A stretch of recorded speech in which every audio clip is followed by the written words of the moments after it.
My name is Dodge Messiah, and I wake up every morning at sunrise. My life pretty much revolves around my alarm clock.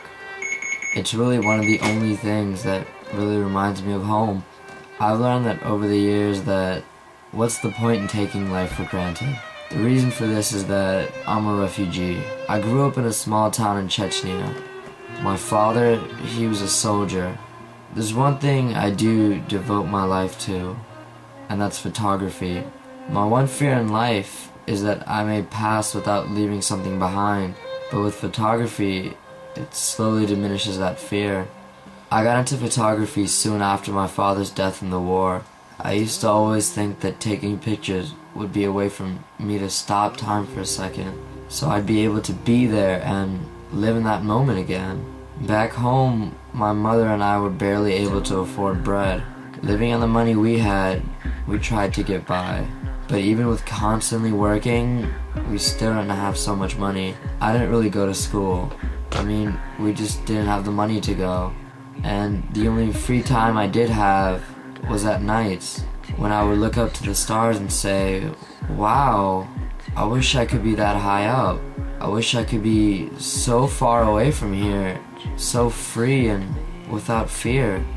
I'd wake up every morning early just to see the sunrise. The most beautiful sight, and it never changed. It was just like a photograph.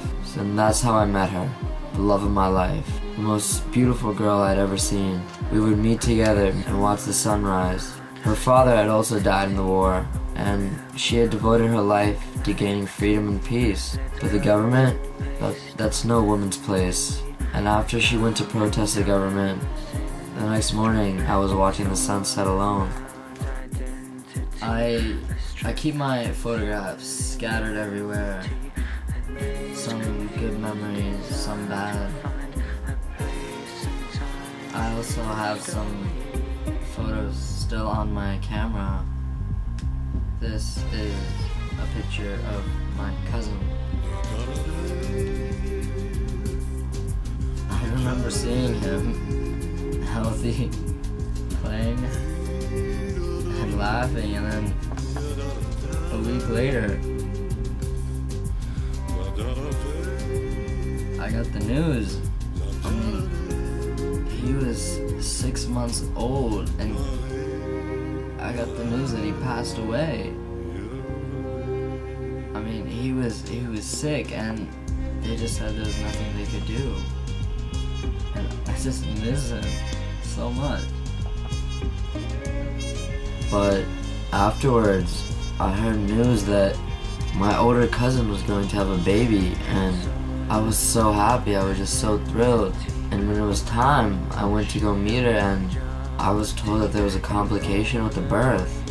It was only 3 days later, after giving birth to a healthy baby girl, that she passed away. And yet again, I was told that there was nothing anyone could do. And I believe them. Malaria, AIDS, HIV, even hepatitis. There's no cure for anything. Nothing anyone can do. My own cousin has hepatitis A. I really blame it on the water. My family and I were poor. We didn't live in very good conditions. I remember when the soldiers came and my mother told me to run. And I did. And I hid until sunrise. And when I came back home, I saw my mother lying on the floor, motionless. And that's when I just began to run. And somehow I ended up here, where I've got freedom and security. And I've spent my time here educating myself, earning money.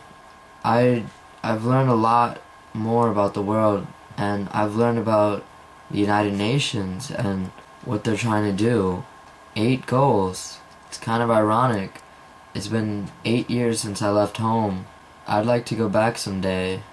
Maybe if there was more freedom, security, a kind of sense of human rights. Maybe one day I can go back and see that sunrise, just one last time. But it can't be possible until someone helps out, until someone makes a difference. Someone like you.